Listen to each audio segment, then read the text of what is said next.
দেখেন আজকে আমরা অনেক কষ্ট করে বৃষ্টির বিধান কালকে আমরা বড়শি নিয়ে গেছিলাম, আজকে আমাদের বড়শিতে দেখেন মাছ ধরেছে। এই যে আমার ছেলে, সে কিন্তু বড়শি দিয়ে যায় নাই। এই যে আমাদের মাছ, ওই লড়াও পানির দাও, বাসাও,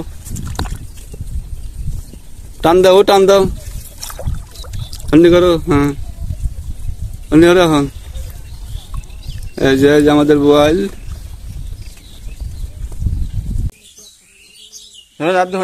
বড় হন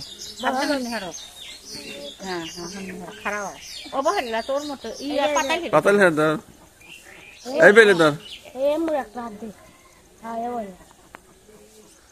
দেখেন গাইস, আমাদের জোনাই বোয়াল মেরে নিয়ে এসেছে।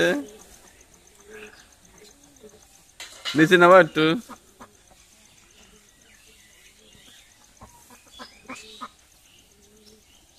আচ্ছা তো